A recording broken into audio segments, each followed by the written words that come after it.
Bismillahirrahmanirrahim. I'm Muhammad Asif Ghuman.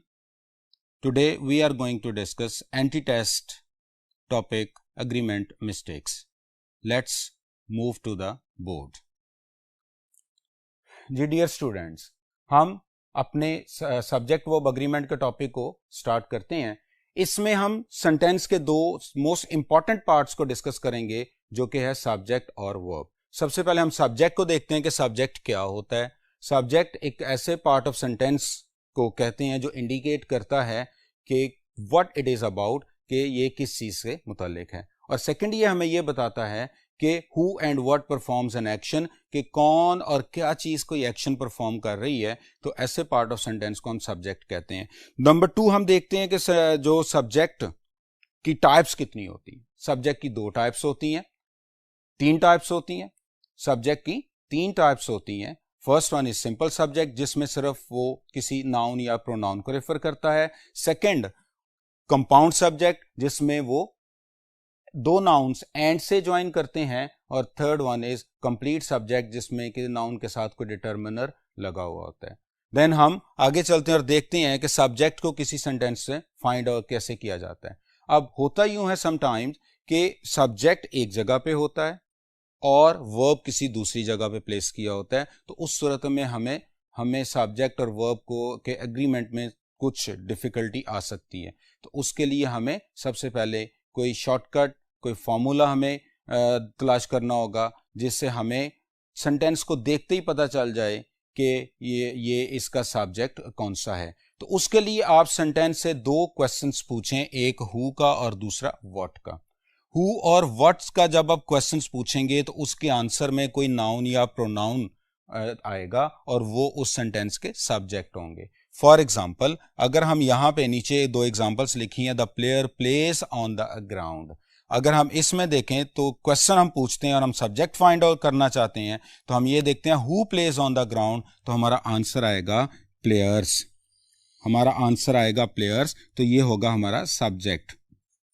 इसी तरह से अगर हम the book is on the table, हम इससे क्वेश्चन पूछेंगे व्हाट का, what is on the table, तो आंसर आएगा द बुक. तो इस तरह से ये हमारा होगा सब्जेक्ट. ये आंसर इसने किया व्हाट के आंसर पे और इसने हु के आंसर पे हमारा आंसर जो है वो सब्जेक्ट फाइंड आउट किया. तो जे अगर हम जब भी सेंटेंस में हम सब्जेक्ट को फाइंड करना चाहते हैं तो हम सेंटेंस से 2 क्वेश्चंस पूछें, हु और व्हाट का.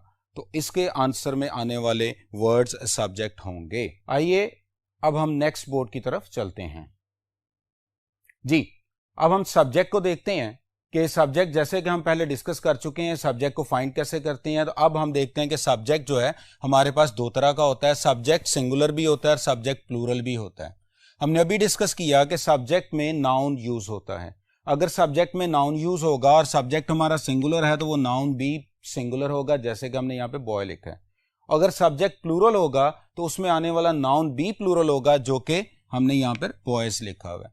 अब सेकंड थिंग हमने जो अभी डिस्क्राइब की थी कि सब्जेक्ट जो है उसमें प्रोनाउन भी होता है नाउन के साथ साथ. तो अगर हमारा सब्जेक्ट प्रोनाउन होगा और सब्जेक्ट सिंगुलर होगा तो वो प्रोनाउन सिंगुलर होंगे, जैसे कि ही, शी और इट. और अगर सब्जेक्ट में आने वाला प्रोनाउन प्लूरल होगा तो हम वो प्रोनाउन भी प्लूरल लिखेंगे, जो कि है दे. अब इसको जब हम सब्जेक्ट के बारे में हमने डिसाइड कर लिया कि वेदर सब्जेक्ट को हमने फाइंड कर लिया, सब्जेक्ट के बारे में डिसाइड कर लिया कि सिंगुलर है और प्लूरल है, तो देन हम जो नेक्स्ट पार्ट ऑफ सेंटेंस को देखेंगे दैट विल बी वर्ब. और वर्ब, जिस तरह से सब्जेक्ट सिंगुलर प्लूरल होते हैं उसी तरह से वर्ब को भी हमने सिंगुलर और प्लूरल करना होता है. अब वर्ब को हम कैसे सिंगल प्लूरल कर सकते हैं, तो वर्ब की फर्स्ट फॉर्म के साथ एस और ईएस को ऐड किया जाए तो हम उसे सिंगुलर वर्ब कंसीडर करते हैं. और अगर हम विदाउट एस और ईएस फर्स्ट फॉर्म को हम प्लूरल वर्ब की फॉर्म कंसीडर करते हैं. तो अगर हमारा सब्जेक्ट सिंगुलर है तो उसके साथ आने वाली जो फॉर्म ऑफ वर्ब होगी उसके साथ एस और ईएस का इजाफा करके उसको भी सिंगुलर करेंगे. और अगर हमारा सब्जेक्ट प्लूरल है तो उसके साथ हम विदाउट एस और ईएस फर्स्ट फॉर्म यूज करेंगे, जो कि प्लूरल वर्ब होगा. तो सब्जेक्ट सिंगुलर हो तो वर्ब सिंगुलर होना चाहिए, सब्जेक्ट प्लूरल हो तो वर्ब भी प्लूरल होना चाहिए. अब सेकंड थिंग ये है कि सब्जेक्ट सेंटेंस के अंदर जब वर्ब फ्रेज यूज हो तो उसमें हम हेल्पिंग वर्ब को सिंगल प्लूरल करते हैं, न कि वर्ब को प्लूरल करते हैं। तो इसी तरह से जब हमारे पास सेंटेंस के अंदर हेल्पिंग वर्ब होता है तो फिर हम हेल्पिंग वर्ब को सिंगुलर और प्लूरल करेंगे। जैसे कि अगर सब्जेक्ट हमारा सिंगुलर है तो हमारा जो हेल्पिंग वर्ब होगा वो is, boy is, boy was, boy has. और इसी तरह से अगर सब्जेक्ट सिंगल प्लूरल होगा तो हमारे वर्ब, हेल्पिंग वर्ब में आने वाला जो वर्ड होगा वो भी, हेल्पिंग वर्ब भी जो हमारा होगा वो प्लूरल होगा, जैसे आर, वर और हैव। और इन दोनों का आपस में एग्री करना लाजमी है, इसी को हम सब्जेक्ट वर्ब अग्रीमेंट कहते हैं। अब देखिए कि इसमें हम देखते हैं number system of noun and pronoun. Noun और प्रोनाउन का नंबर सिस्टम हम यहाँ पे समझने की कोशिश करते हैं कि नंबर में ये दोनों एग्री करने चाहिए। नाउन के साथ एस और ई एस ऐड किया जाए तो वो प्लूरल होता है, वर्ब के साथ एस और ई एस ऐड किया जाए तो वो सिंगुलर होता है।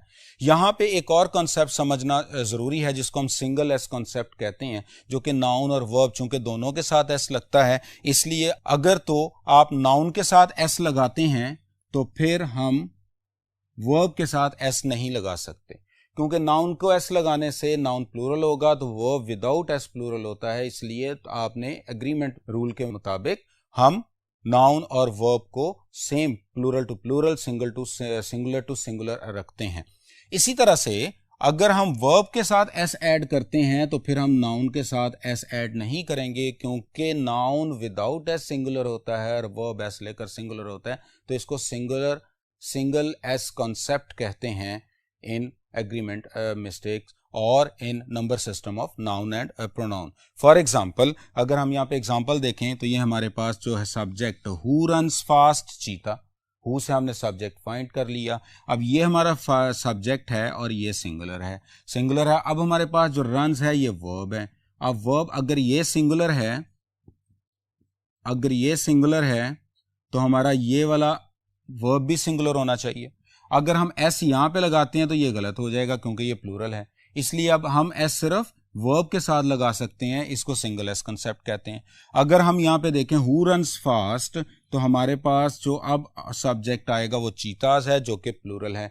अब नाउन के साथ एस लगा चुके हैं इसलिए इसके वर्ब के साथ एस नहीं आएगा, क्योंकि वर्ब विदाउट एस प्लूरल होता है। तो प्लूरल सब्जेक्ट के साथ प्लूरल वर्ब आना चाहिए, सिंगुलर सब्जेक्ट के साथ सिंगुलर वर्ब आना चाहिए। ये हमारा फर्स्ट रूल है। अगर सब्जेक्ट हमारा सिंगुलर है तो वर्ब सिंगुलर होना चाहिए, अगर सब्जेक्ट हमारा प्लूरल है तो वर्ब प्लूरल होना चाहिए, अगर सब्जेक्ट हमारा सिंगुलर है तो हेल्पिंग वर्ब सिंगुलर होना चाहिए, और अगर सब्जेक्ट हमारा प्लूरल है तो हेल्पिंग वर्ब प्लूरल होना चाहिए। अब हम नेक्स्ट बोर्ड की तरफ मूव करते हैं। जी स्टूडेंट्स, यहां पे हम देखते हैं कंपाउंड सब्जेक्ट वर्ब अग्रीमेंट। सबसे पहले हम कंपाउंड सब्जेक्ट को समझने की कोशिश करते हैं और वर्ड कंपाउंड को समझने की कोशिश करते हैं। ऐसा वर्ड जो दो वर्ड से मिलके या ज्यादा वर्ड से मिलकर बने उसे हम कंपाउंड सब्जेक्ट कहते हैं, कंपाउंड वर्ड कहते हैं। जैसे कि हम अगर अपने इस एग्जाम्पल को देखते हैं, the ranger and the camper. अब एक नाउन हमारे पास आ गया रेंजर, दूसरा नाउन आ गया कैंपर। ये दो नाउन्स हमने एंड से ज्वाइन किए तो ये हमारा कंपाउंड वर्ड बन गया। और चूंकि ये सब्जेक्ट ऑफ द सेंटेंस है, जैसे फॉर एग्जांपल हमने पीछे हमने डिस्कस किया था, पहले हम डिस्कस कर चुके हैं सब्जेक्ट को फाइंड कैसे करना है। तो हम ये देखते हैं कि हु सी द बेयर, तो the ranger and the camper. इस तरह से हमारा सब्जेक्ट जो है वो दो नाउन्स पर कंसिस्ट कर रहा है और दोनों नाउन एंड से ज्वाइन कर रहे हैं, तो इसलिए इसको हम कहेंगे दिस इज कंपाउंड सब्जेक्ट। और अगर कंपाउंड सब्जेक्ट दो डिफरेंट पर्सन्स को रेफर करे तो उसका जो वर्ब होता है वो प्लूरल होता है। जैसे कि यहाँ पे सी है और आपको पता है कि एस और ई एस के बगैर जो नाउन आता है वो प्लूरल, जो वर्ब आता है वो प्लूरल होता है। तो सी यहाँ पे प्लूरल वर्ब है। तो कंपाउंड सब्जेक्ट जब भी आएगा तो उसका वर्ब प्लूरल हो जाएगा। For example noun and noun, ये हमारा कंपाउंड सब्जेक्ट हो गया। This is our compound subject. और अगर दो नाउन एंड से ज्वाइन करें तो जो वर्ब है वो प्लूरल होता है, तो वर्ब उसका प्लूरल होता है। जैसे कि हम पिछली एग्जांपल में देख चुके हैं, the ranger and the camper see the bear. तो अब रेंजर एंड कैंपर ये हमारा कंपाउंड सब्जेक्ट हो गया और दो नाउन एंड से ज्वाइन कर रहे हैं, दो डिफरेंट पर्सन्स को रेफर कर रहे हैं, इसलिए इसका वर्ब सी प्लूरल है। इसी तरह से देखें द गोल्ड सिल्वर, दो nouns, noun and noun, and से ज्वाइन किया। जब दो नाउन एंड से ज्वाइन करते हैं तो जो वर्ब है वो प्लूरल होना चाहिए, आर प्रेशियस मेटल। तो इसलिए ये हमारा कंपाउंड सब्जेक्ट था और इसमें आने वाला जो वर्ब है वो प्लूरल होगा, gold and silver are precious metal. अब हम यहां पे एक एमसीक्यू को डिस्कस करते हैं। जैसे she and her friend, she and her friend is eight the fair, she and her friend is eight the fair. इसमें अगर हम देखें तो हमने ए बी सी और D, alpha beta Charlie delta में से हमने वो पॉइंट स्पॉट करना है जहां पे एरर है। तो अब यहां पे हम देखते हैं कि एंड से हमारे दो नाउन्स ज्वाइन कर रहे हैं, तो ये हमारा कंपाउंड सब्जेक्ट हुआ। कंपाउंड सब्जेक्ट का जो वर्ब होता है वो प्लूरल होता है, जबकि हमने यहां पे जो वर्ब को सी ऑप्शन को देखा तो यहां पे हमारा वर्ब जो था वो सिंगुलर था, इज, जो कि गलत है। इसलिए यहां पे आना चाहिए था आर। तो इसलिए she and her friend are at the fair. तो जब भी कंपाउंड सब्जेक्ट आएगा तो अपना वर्ब प्लूरल लेगा। लेकिन हम एक और इंपॉर्टेंट पॉइंट यहां पे डिस्कस करते हैं, effects of determiner on compound subject. Effects of determiner on compound subject. Determiner mean article हो सकता है, डिटर्मिनर मीन्स कोई पोजेसिव एडजेक्टिव हो सकता है। तो कोई भी जब भी आर्टिकल या पोजेसिव एडजेक्टिव नाउन्स के साथ, कंपाउंड नाउन्स के अंदर, कंपाउंड्स के साथ, कंपाउंड नाउन्स के अंदर ज्वाइन करता है तो उसका वर्ब पर इफेक्ट होता है। फॉर एग्जांपल अगर हम यहां पे देखें तो अगर कंपाउंड सब्जेक्ट के साथ एक आर्टिकल होगा, सिंगल आर्टिकल होगा या सिंगल डिटर्मिनर होगा, तो हमारा जो वर्ब होगा वो सिंगुलर होगा, क्योंकि वो सिंगल एक पर्सन को रेफर कर रहा होगा। The principal and administrator, the principal, principal से पहले हमने आर्टिकल द लगा दिया, एडमिनिस्ट्रेटर से पहले हमने आर्टिकल नहीं लगाया। तो इसलिए अब ये सिंगल पर्सन है, वही वो पर्सन ही एक ही पर्सन है, और वो पर्सन से प्रिंसिपल भी है, वो एडमिनिस्ट्रेटर भी है। लेकिन अगर दोनों नाउन से पहले डिटर्मिनर या आर्टिकल्स आ जाएं, दोनों नाउन से पहले डिटर्मिनर या आर्टिकल्स आ जाएं, तो फिर वो दो डिफरेंट पर्सन्स हो जाएंगे और वो अपना वर्ब प्लूरल लेंगे, the principal and the administrator. अब ये आर्टिकल दोनों के साथ ऐड किया, अब प्रिंसिपल एक पर्सन है, एडमिनिस्ट्रेटर दूसरा पर्सन है, इसलिए अब यहां पे ये प्लूरल हो गया और अब यहां पे हम प्लूरल वर्ब इसके साथ ऐड करेंगे। तो determiner determines the person, if there is one determiner तो एक पर्सन होगा, if there are two determiners तो दो पर्सन्स होंगे। इस तरीके से हम डिटर्मिनर्स को कंपाउंड सब्जेक्ट के साथ ऐड करके हम अपने वर्ब को सिंगल और प्लूरल कर सकते हैं। देन इसी कंपाउंड सब्जेक्ट वर्ब अग्रीमेंट में एक एक्सेप्शन भी है। एक्सेप्शन ये है कि जब कंपाउंड सब्जेक्ट दो नाउन एंड से ज्वाइन करें और वो सिंगुलर आइडिया डेवलप करें तो जो वर्ब आएगा उसके साथ वो भी सिंगुलर होगा, जो वर्ब उसके साथ होगा वो भी सिंगुलर होगा। जब भी ये एक्सेप्शन है इस रूल की, जब भी दो नाउन एंड से ज्वाइन करके कोई सिंगुलर आइडिया डेवलप करते हैं तो उसमें आने वाला वर्ब भी सिंगुलर होगा। For example slow and study, slow and study singular idea develop कर रहे हैं। चूंकि आप ये देखें ये भी एक नाउन है, स्लो नाउन, स्टडी दोनों एंड से ज्वाइन कर रहे हैं, तो स्लो एंड स्टडी ये हो गया हमारा कंपाउंड सब्जेक्ट। और चूंकि ये सिंगल आइडिया डेवलप कर रहा है तो इसके साथ आने वाला जो वर्ब था वो भी हमारा सिंगुलर होगा, that is wins the race. हम एमसीक्यूज को देखते हैं। Bread and butter are not easy to earn, bread and butter here develops a singular idea that is livelihood. तो अगर bread and butter singular idea develop करेगा तो यहां पे हमारा ऑप्शन बी रॉन्ग हो जाएगा, क्योंकि यहां पे ब्रेड एंड बटर सिंगुलर है, तो यहां पे आंसर आना चाहिए था is, bread and butter is not easy to earn. एक और चीज जो हमें यहां पे ज़हन में रखनी है कि जब भी कंपाउंड सब्जेक्ट एंड दो नाउन एंड से ज्वाइन करें और उसका कॉम्प्लीमेंट प्लूरल हो तो वो वर्ब प्लूरल लेगा। जैसे हम यहां पे अभी हमने डिस्कस किया, bread and butter is not easy to earn, यहां पे सिंगुलर आइडिया था क्योंकि bread and butter mean livelihood. लेकिन अगर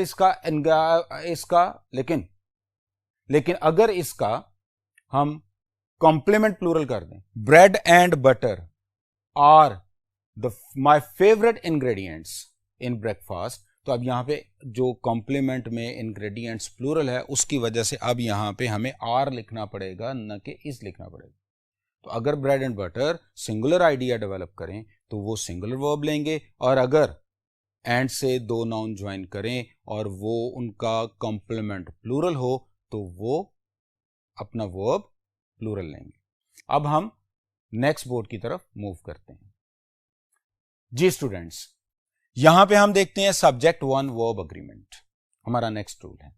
सब्जेक्ट वन वर्ब अग्रीमेंट में हमारे पास दो नाउन्स होंगे और वो ज्वाइन करेंगे connectives like with, together with, along with, as well as, accompanied by and not। इनसे जब दो नाउन ज्वाइन करें तो हमने जो सब्जेक्ट वन के लिहाज से अपने वर्ब को प्लेस करना होगा। यानी कि अगर सब्जेक्ट वन या नाउन जो नाउन पहले आ चुका है वो अगर सिंगुलर होगा तो हमारा वर्ब सिंगुलर होगा, अगर ये वाला प्लूरल होगा तो हमारा वर्ब प्लूरल होगा। हम यहाँ पे एग्जाम्पल भी और एमसीक्यूज भी देखते हैं। He as well as I am fond of a fish।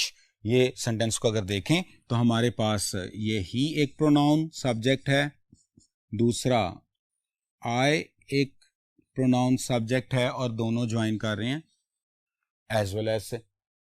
अगर हम इसका वर्ब देखते हैं दैट इज am, जो कि I के लिहाज से हमें ठीक लग रहा है, I am।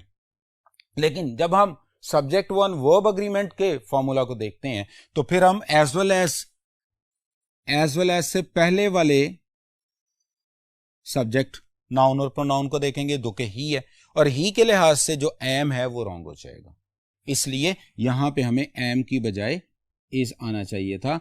He as well as I is fond of fish. तो जब भी विद और remaining prepositions, together with, along with, as well as, accompanied by and not, अगर ये हमारे दो नाउन्स के दरमियान आ जाएं तो जो सबसे फर्स्ट पे पहले वाला नाउन होगा उसको देकर हम अपने वर्ब को प्लेस करेंगे। अगर फर्स्ट नाउन सिंगुलर होगा तो वर्ब सिंगुलर होगा, अगर फर्स्ट नाउन प्लूरल होगा तो वो वर्ब प्लूरल होगा।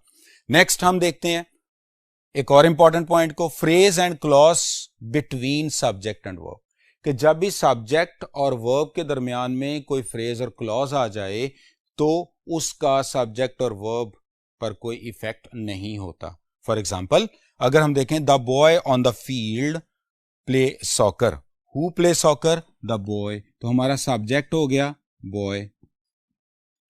व्हाट प्लेज, प्ले सॉकर, तो प्ले हमारा जो है यहां पे वर्ब हो गया। तो प्लेस हमारा यहां पे वर्ब हो गया। आप देखिए बॉय सिंगुलर था तो वर्ब सिंगुलर होना चाहिए, इसके साथ ऐसा आएगा, the boy on the field plays soccer. Number one, boy singular तो वर्ब सिंगुलर, इसलिए इसके साथ एस और इसके साथ एस नहीं, जो कि हमने सिंगल एस कॉन्सेप्ट में हमने देखा था, या नाउन के साथ एस लगा लें या वर्ब के साथ। तो चूंकि हमारा जो सब्जेक्ट सिंगुलर था, नाउन सिंगुलर था, नाउन के साथ एस नहीं था, तो अब ये सिंगुलर था तो हम वर्ब को सिंगुलर करेंगे जो कि एस के साथ है, तो प्लेस आ गया। नंबर टू हम देखते हैं जो अभी हमने डिस्कस किया कि फ्रेज एंड क्लॉज बिटवीन, तो ये ऑन द फील्ड जो है ये हमारे पास फ्रेज आ गया। अब इस फ्रेज का सब्जेक्ट और वर्ब पर कोई भी इफेक्ट नहीं होगा, सब्जेक्ट और वर्ब ने अब एग्री करना है। Singular subject take singular verb, plural subject takes plural verb, तो ये हमारे पास इसका एक कॉन्सेप्ट था। नेक्स्ट हम देखते हैं जी इंडेफिनेट प्रोनाउन वर्ब अग्रीमेंट।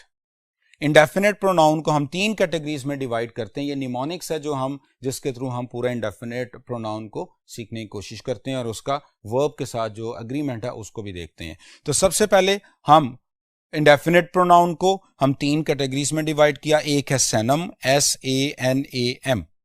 दूसरा है फैमिली से हम वर्ड्स लेंगे, जैसे फैमिली में फादर होते हैं, मदर हैं, ब्रदर हैं, सिस्टर हैं, अदर हैं। और देन इनो है, इनो का एक एक्रोनिम ले लें, EEENO। अब इससे कुछ वर्ड्स बनते हैं और सारे ये हम इसको इंडेफिनेट प्रोनाउंस में लेते हैं। अब यहां पे देखें, सबसे पहले हम इनो को देखते हैं। E फॉर ईच, सबसे पहले और एक चीज ज़हन में रखिएगा, इनो में आने वाले जितने भी वर्ड्स हैं ये सारे अपने साथ सिंगुलर वर्ब लेते हैं। इन सब का वर्ब जो होता है वो सिंगुलर होता है। इनो में आने वाले तमाम वर्ड्स का वर्ब सिंगुलर होता है। E for each, E for every, E for either, N for neither और ओ फॉर वन। यानी कि अगर हम इनो में जितने भी वर्ड्स एज अ सब्जेक्ट आ जाएं या सब्जेक्ट वर्ड के साथ ज्वाइन करें तो उसका जो वर्ब होगा वो सिंगुलर होगा। E for each, E for every, E for either, N for neither, O for one. जैसे हम एग्जाम्पल देखते हैं, यहां पे एग्जाम्पल को देखिए, ये हमने एक एमसीक्यू इसी तो जो कॉन्सेप्ट का एक एमसीक्यू वहां बनाया। Each member have right to bring a guest. Each member have right to bring a guest. अब सबसे पहले अगर हम इसको देखते हैं तो ये ईच आ गया, इसकी वजह से हम डायरेक्टली वर्ब को देखेंगे क्योंकि ये इनो वाला वर्ड है और वर्ब जो है इनो वाले वर्ड ने वर्ब सिंगुलर लेना है, तो हमारा जो वर्ब वहां पे हैव है जो कि रॉन्ग है।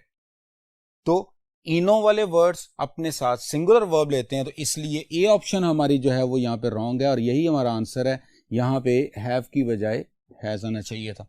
तो each member has right to bring a guest. तो इस तरह से सिंगुलर वर्ब यूज करेंगे इनो में आने वाले तमाम वर्ड्स के साथ। अब सेकंड हम देखते हैं जी सेनम को। सेनम ऐसा वर्ड, सेनम से बनने वाले जितने भी वर्ड्स हैं वो अपने साथ सिंगुलर और प्लूरल वर्ब्स ले सकते हैं। वो डिपेंड करता है कि इसके बाद जो फ्रेज लगा है उसके नाउन पर।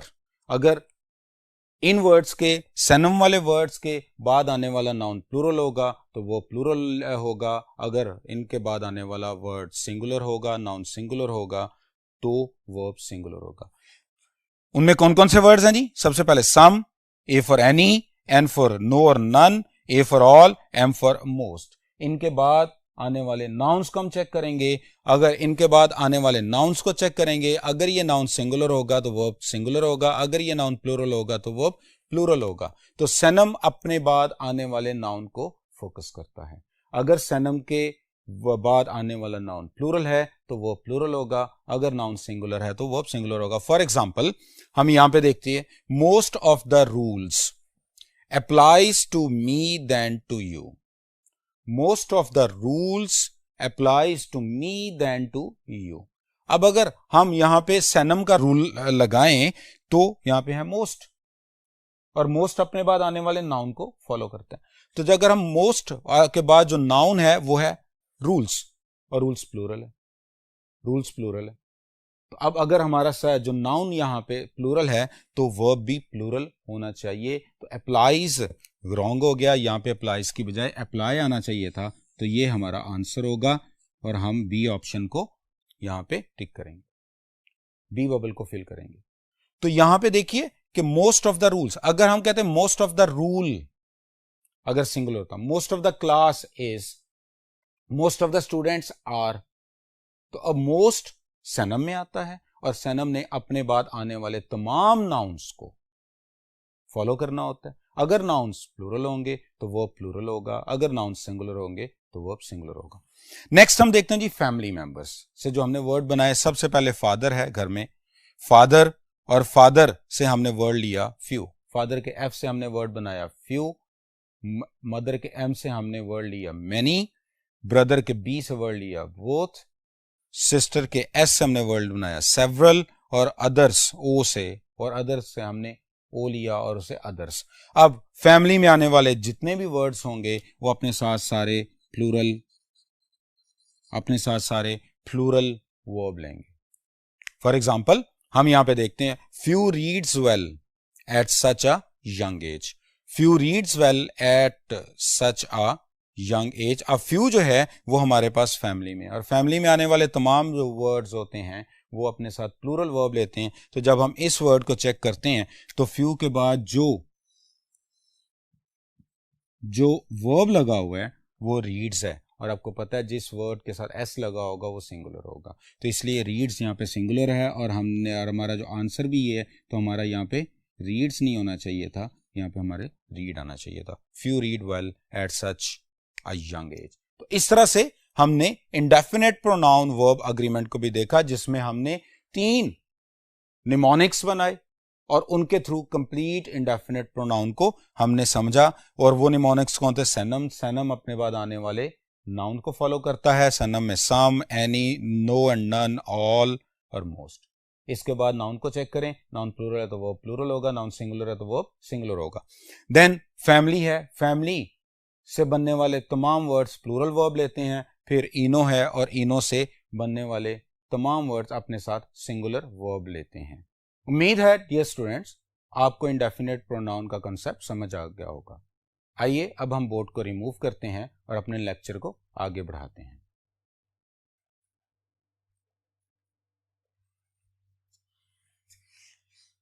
जी डियर स्टूडेंट्स, अब हम नेक्स्ट देखते हैं subject to verb agreement.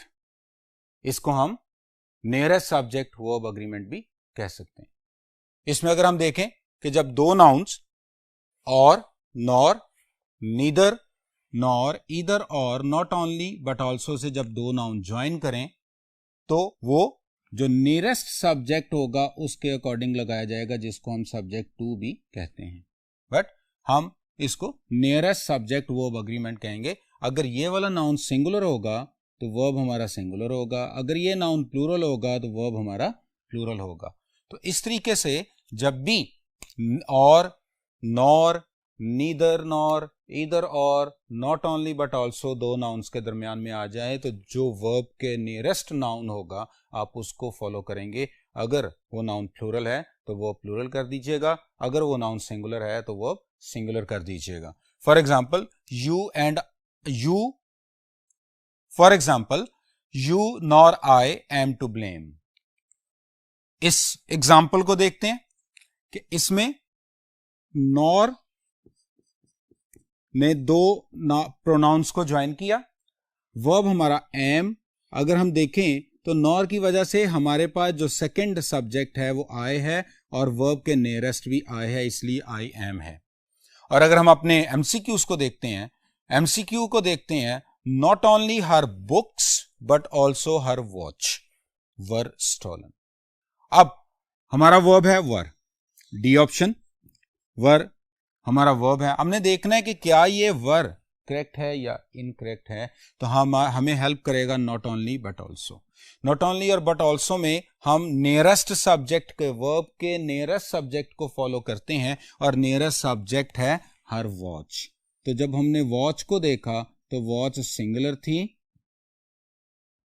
Watch singular थी और इसीलिए हमारा जो वर्ब होगा वो भी सिंगुलर होगा। तो हमें यहां पे वर की बजाय वॉज लिखना था। सो इस तरह से हमारा ये सब्जेक्ट टू वर्ब अग्रीमेंट भी कंप्लीट हो गया। नेक्स्ट हम चलते हैं relative pronoun verb agreement. Relative pronoun तीन होते हैं, हु, विच और दैट। हु, विच और दैट से फौरन पहले एक नाउन होगा और उसके बाद वर्ब आएगा। आपने हु, विच और दैट से पहले वाले नाउन को देखना है कि वेदर वो नाउन सिंगुलर है तो वर्ब भी उसके बाद आएगा जो वो सिंगुलर होगा, अगर वो नाउन प्लूरल होगा तो उसके बाद आने वाला नाउन भी वर्ब भी प्लूरल होगा। तो इसी तरह से हु, विच और दैट जो हमारे रिलेटिव प्रोनाउंस हैं उनसे पहले नाउन होगा, वो नाउन अगर प्लूरल होगा तो वो प्लूरल होगा, वो नाउन अगर सिंगुलर हुआ तो वर्ब भी सिंगुलर होगा। For example the boy, who. अब अगर हम देखें इस सेंटेंस के अंदर तो हु जो है ये हमारा रिलेटिव प्रोनाउन है। इससे पहले हमारे पास ये नाउन है और इसके बाद ये हमारे पास वर्ब है। अब हम देखेंगे कि हु से पहले वाला वर्ब नाउन, हम देखेंगे हु से पहले वाला नाउन और हु के बाद वाले वर्ब को। हु से पहले वाला नाउन प्लूरल है बॉयज और हु के बाद वाला वर्ब भी प्लूरल होना चाहिए और ये प्लूरल है आर। तो इस तरह से रिलेटिव प्रोनाउन वर्ब अग्रीमेंट हो गया।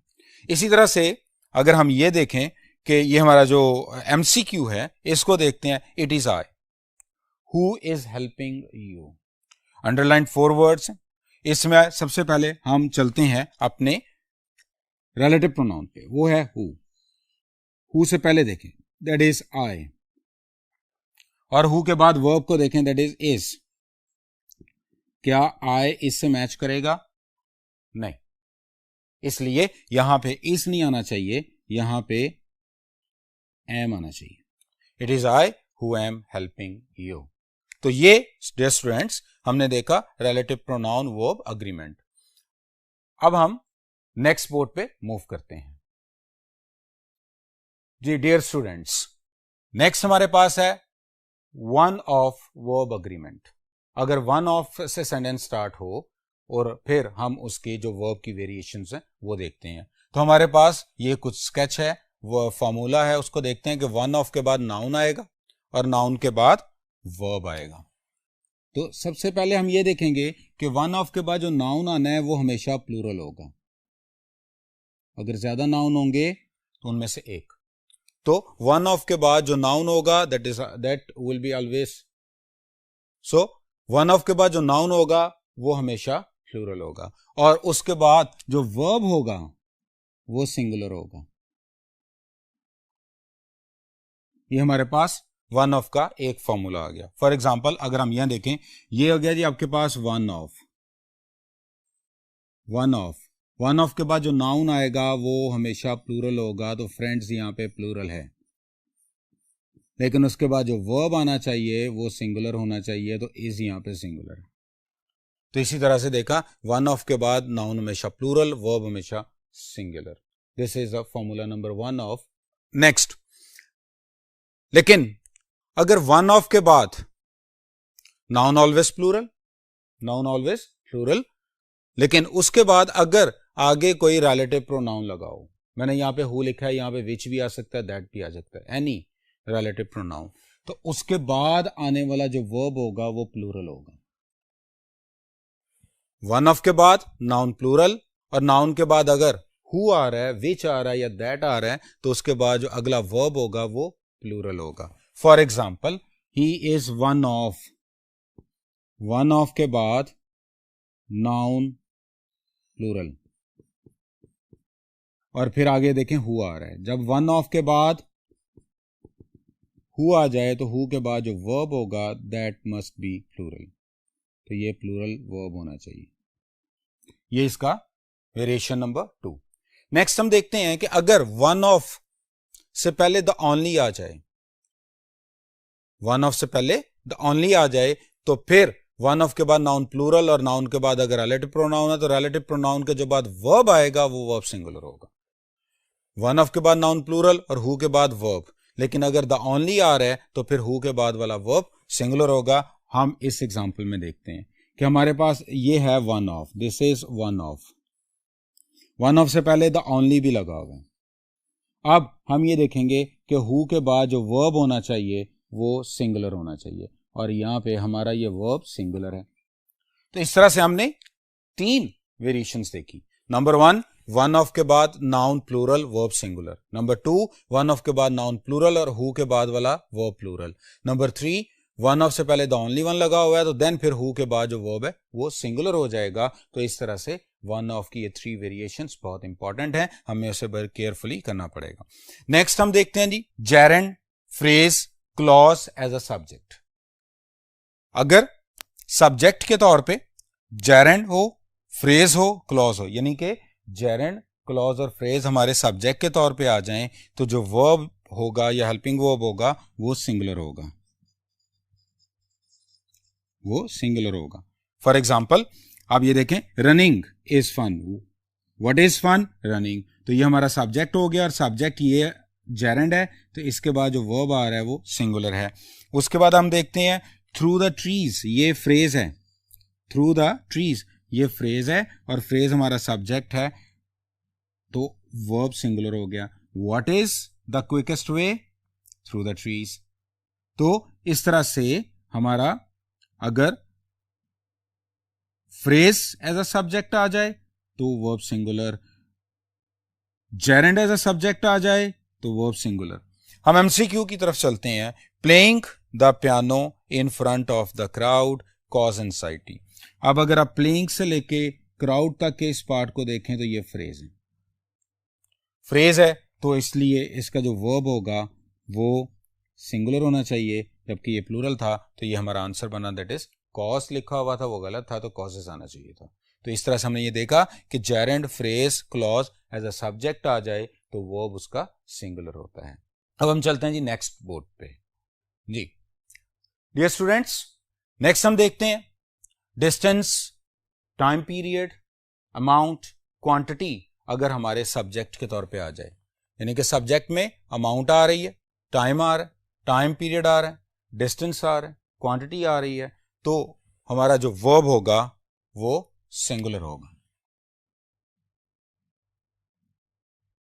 हमारा वर्ब सिंगुलर होगा। For example 50 rupees was the amount, ये क्वांटिटी है जी,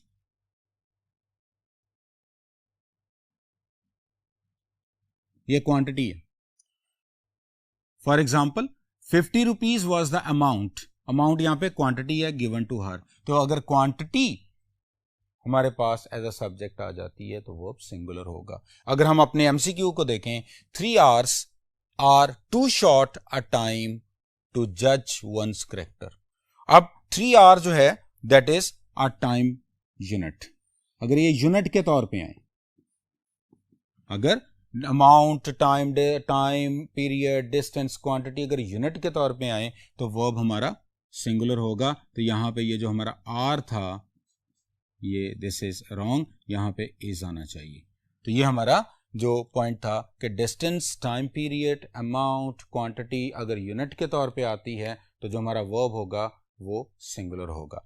नेक्स्ट हम चलते हैं जी फ्रैक्शन, परसेंटेज अगर सब्जेक्ट के तौर पे आ जाए तो वर्ब का बिहेवियर क्या होगा कि सब्जेक्ट के तौर पे अगर फ्रैक्शन या परसेंटेजेस आ जाएं तो उसके बाद जो नाउन आता है, ये वही रूल है जो हमने स्टेनम में डिस्कस किया कि फ्रैक्शन और परसेंटेज के बाद जो नाउन आता है वो नाउन अगर सिंगुलर होगा तो वर्ब सिंगुलर होगा, वो नाउन अगर प्लूरल है तो वर्ब प्लूरल होगा। For example half of the articles, अब हाफ ऑफ ये हमारे पास फ्रैक्शन है लेकिन इसका नाउन आर्टिकल है, इसलिए जब भी फ्रैक्शन के बाद जो नाउन प्लूरल होगा, जो नाउन होगा वो नाउन हमारे वर्ब को डिसाइड करेगा।